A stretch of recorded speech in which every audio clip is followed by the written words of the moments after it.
সন্দেশ হোক কি কোয়াদ্রাত, কিছুটা ঘটনা বাকিটা খালি জালি। সন্দেশ হোক কি কোয়াদ্রাত, কিছুটা ঘটনা বাকিটা খালি জালি। এটা আমি ইস্টবেঙ্গল সংক্রান্ত একটা অডিও, মূলত ইস্টবেঙ্গলের কোচ কোয়াদ্রাত বাবুকে নিয়ে করবো।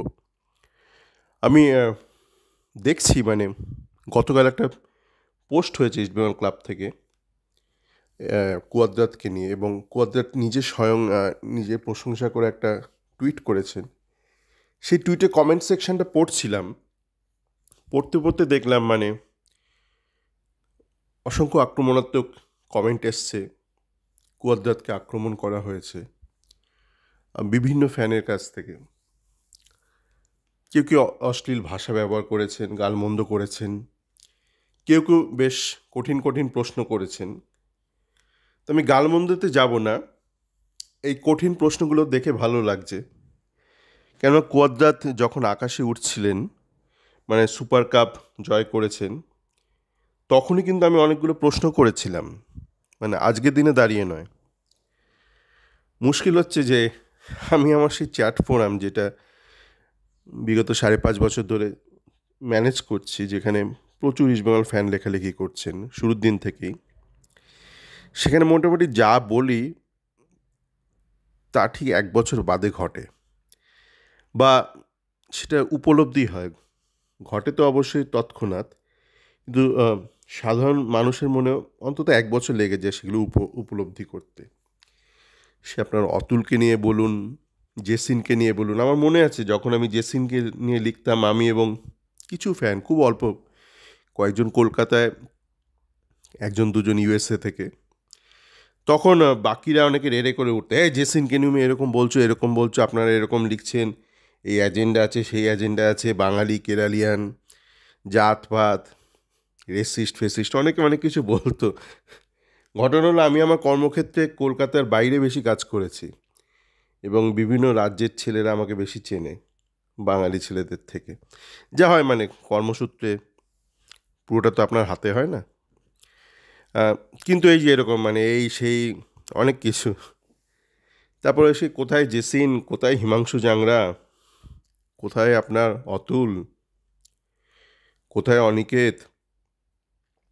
তো কুয়াদ্রাতকে নিয়ে কিন্তু আমি আজকে নয়, একদম শুরুতে যখন কুয়াদ্রাত, আজকে ধরুন যারা গালমন্দ করছেন, আপনারা গিয়ে দেখতে পারবেন, টুইটারে যান, টুইটার অ্যাকাউন্ট থাকতে হবে না, ওই সার্চ করলে পেয়ে যাবেন কুয়াদ্রাতের যে টুইটার অ্যাকাউন্ট আছে, ওখান থেকে কুয়াদ্রাত যে পোস্টটা করেছে, এবং ইস্টবেঙ্গলে টুইটার অ্যাকাউন্ট থেকে যে পোস্টটা করা হয়েছে কুয়াদ্রাতের একটা মোটিভেশনাল স্পিচ নিয়ে, সেটা দেখতে পারবেন কমেন্ট সেকশানে লোকজন গালমন্দ করছে, এবং সেই ব্যক্তিরা কিন্তু কুয়াদ্রাতকে পুজো করত।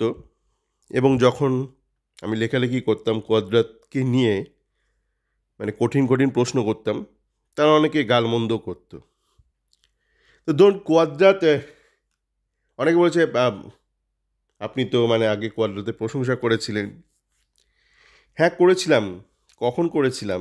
যখন দেখলাম যে কুয়াদ্রাত কলকাতা ফুটবল লিগের ম্যাচগুলো দেখতে যাচ্ছে। তা ভাবলাম, বাহ, ভালো মানুষ, কলকাতায় থাকছে, দেখতে যাচ্ছে। তারপরে ওনার কিছু কাণ্ড কারখানা থেকে উপলব্ধি হলো এগুলো পুরোটাই লোক দেখানো, যাচ্ছি আর অন্য কাজ করছি। কেমন? এগুলো আমি আগেও বলেছি, বেসিক্যালি এটা একটা সংকলন, কুয়াদ্রাত ওমনিবাস।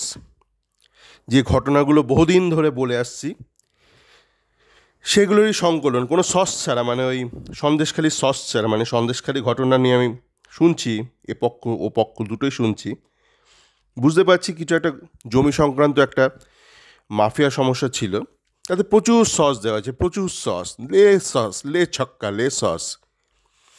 দেখবেন ওই অনেক সময় এই ফুটপাতে যে এগরোলের দোকান থাকে না, সেখানে অনেকে চাউমিন খায়। এবার সারাদিন কাজ করে এসছে, হয়তো মাথার যে সেলসগুলো আর কাজ করছে না, ওই স্বাদ শক্তিটা তার ভোতা হয়ে গেছে। একটু সস দে, চিলি সস, টমেটো সস, কুমড়ো সস দিয়েই যাচ্ছে। ওরকম আসল ঘটনাতে প্রচুর সস দিয়ে দেওয়া হয়।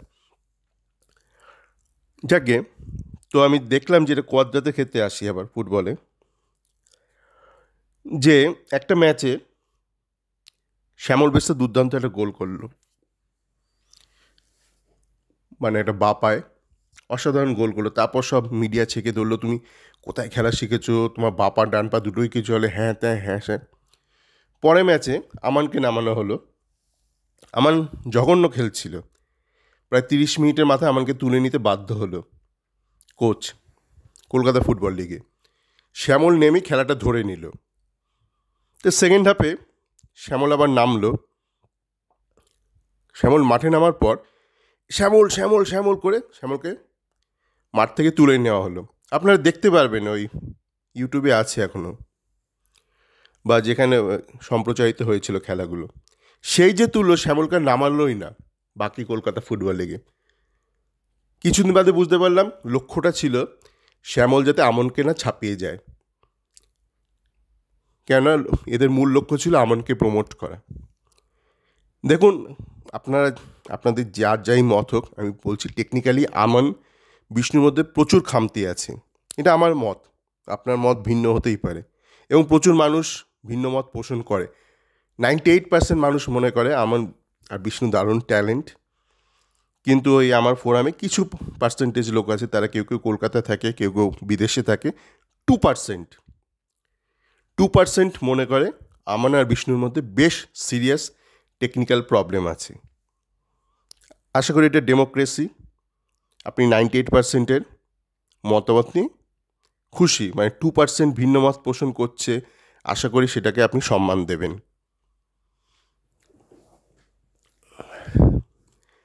আর একটা কী কাজ করেছিল কোয়াদ্রাত সেই সময়, বিষ্ণুকে প্রমোট করতে হবে। তো একটা ম্যাচে বিষ্ণু আর মহিতোষ একসাথে খেলাটা শুরু করলো, দুজনে পাল্লা দিয়ে গোল করছে। বিষ্ণু বোধহয় সেকেন্ড স্ট্রাইকার খেলছিল, আর মহিতোষ একটু সেন্ট্রাল মিডফিল্ডে অ্যাটাকিং মিডিও রোলে খেলছিল। তো দুজনে পাল্লা দিয়ে গোল করছে। হাফ টাইমে মহিতোষকে তুলে নেওয়া হলো।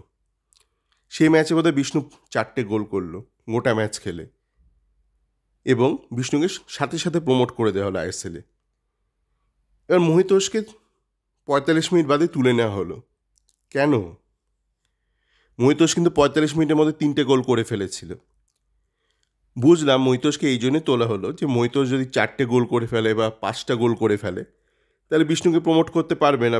প্রমোট করতে গেলে লোকে প্রশ্ন করবে কি, বিষ্ণুকে 4টে গোল করেছে আর মহিতোষ তো 4টে করেছে বা 5টা করেছে, তাহলে মহিতোষ নয় কেন? তখনই আমি বুঝলাম।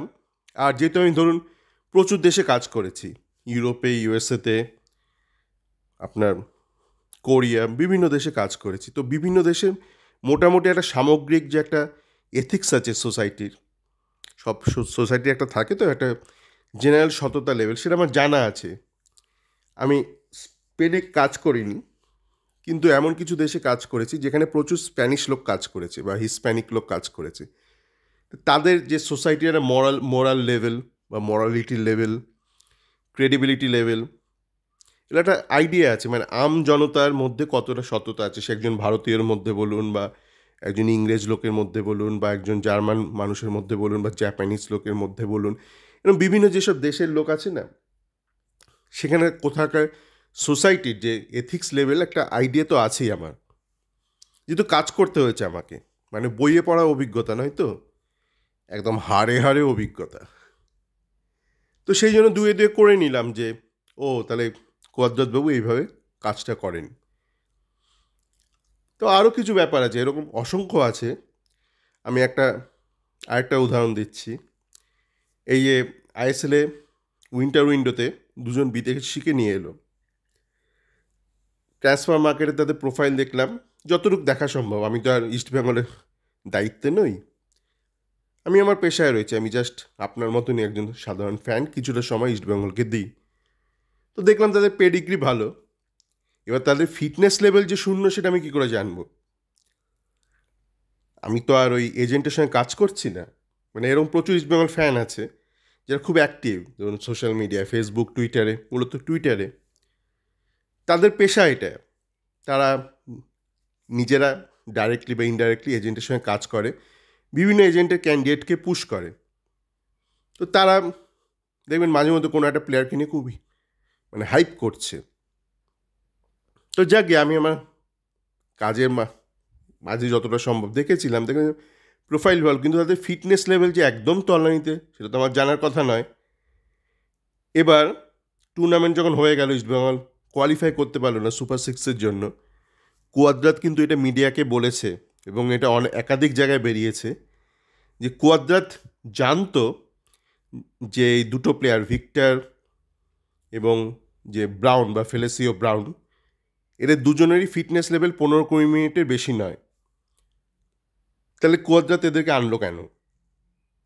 15-20 মিনিটের বেশি যদি ফিটনেস লেভেল না থাকে, উইন্টার উইন্ডোতে আপনি এরকম প্লেয়ারকে আনবেন কেন, যেখানে উইন্টার উইন্ডোতে এসেই কিন্তু he has to strike the ground, এসে খেলা শুরু করতে হবে, প্রি সিজনের সময় নেই।